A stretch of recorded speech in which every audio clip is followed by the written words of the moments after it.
Hi, இன்றைக்கி வந்து மொச்சையும் கருவாடும் போட்டு ஒரு குழம்பு வைக்கலாம். சூப்பராக இருக்கும். இப்போ அது கொஞ்சம் எண்ணெய் விட்டுக்கலாம்.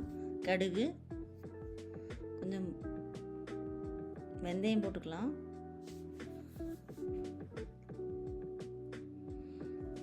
கருவேப்பிலை கொஞ்சம் போட்டுக்கிறேன். சின்ன வெங்காயம் இருந்தால் போட்டுக்கலாம். நான் பெரிய வெங்காயம் தான் போட்டிருக்கேன். கொஞ்சம் தக்காளி, இதுக்கு நிறைய தக்காளி வேண்டாம்.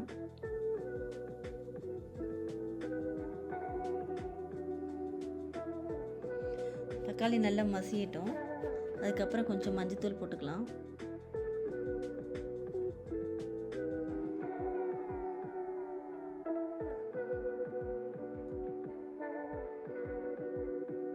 மொச்சை போட்டுக்கலாம்.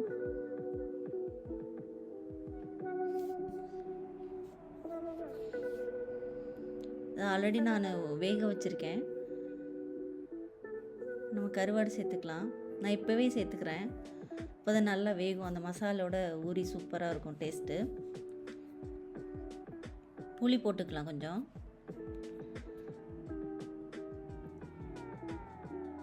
சரி, நான் குழம்பு தூள் போட்டால் அதை எடுத்தேன். அது கட்டாயிடுச்சுன்னு நினைக்கிறேன். பாருங்கள், சூப்பராக ரெடி ஆயிடுச்சு. இதை அரைச்சி போட்டனாலும் போடலாம். அதாவது வெங்காயம் தக்காளி இதெல்லாம் அரைச்சி, இது சிம்பிளாக இருக்கும், ரொம்ப டேஸ்ட்டாகவும் இருக்கும். பாருங்கள், இப்போ சூப்பராக ரெடி ஆயிடுச்சு. இந்த மாதிரி திக்காக வச்சா தான் நல்லாயிருக்கும். சூப்பராக ரெடி ஆயிடுச்சு. இதை ட்ரை பண்ணிவிட்டு எப்படி இருக்குன்னு சொல்லுங்கள். ரொம்ப ரொம்ப சூப்பராக இருந்துச்சு. அன்றைக்கி காரம் அதெல்லாம் செம்மையாக இருந்துச்சு. புளிப்போடு சேர்த்து சாப்பிட சூப்பராக இருந்துச்சு. பாய்.